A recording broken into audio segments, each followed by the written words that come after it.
Bonjour à tous et à toutes, j'espère que vous allez bien. Aujourd'hui, on se retrouve donc pour l'épisode 2 de la série de 10 vidéos sur l'immobilier.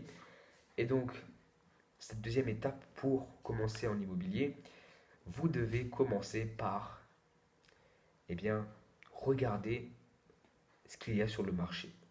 Regardez des affaires, des propriétés qu'il y a sur le marché. Et donc, qu'est-ce que vous devez faire? Vous devez aller sur les sites, vous devez savoir les sites qui proposent simplement des immeubles en vente, qui proposent de l'immobilier en vente. Également, voir eh bien, dans votre entourage, dans votre voisinage, dans votre île, dans votre pays, eh bien, quels sont les types d'immobilier et qu'est-ce qui est proposé sur le marché. Alors, il faut comprendre que le type d'immobilier dont je parle, c'est donc l'immobilier aux États-Unis.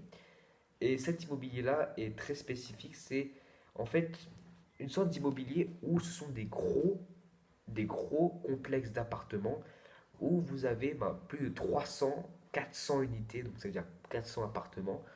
Et donc en fait, c'est ces choses-là dont je parle, et dont le loyer est pas trop cher. Donc le loyer, c'est pas 4-5 000 euros, c'est 1 200 euros, alors que dedans vous avez une piscine, une salle de sport, plein d'aménagements.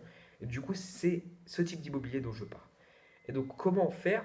Moi, ce que je vous conseille de faire, c'est d'aller sur des sites comme loopnet.com, Crexi, donc Crexi.com, Crexi, où vous pouvez trouver ces types, tout simplement, de propriétés. Donc, vous filtrez par multifamily, parce que toutes ces grosses propriétés s'appellent des multifamily. Ça veut dire qu'il y a plusieurs appartements. Et quand vous allez trier par ça, vous allez voir plein de propriétés, des grosses propriétés. Évidemment, vous pouvez avoir des plus petites, mais plus c'est gros et plus vous allez avoir de chances du revenu et du cash flow, ainsi que de l'appréciation au fil du temps de la prise de valeur de la propriété. Et donc, vous devez regarder sur ces sites-là, vous devez rechercher minimum 16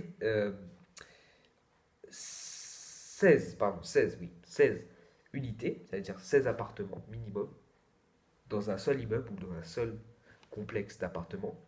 Et ensuite, vous devez chercher un minimum de 10% de retour sur investissement. Donc vous investissez par exemple 50 000 euros, vous avez 5 000 euros. 5 000 euros tout simplement par an comme retour sur investissement. Voilà ce que vous devez rechercher tout simplement en tant qu'investissement.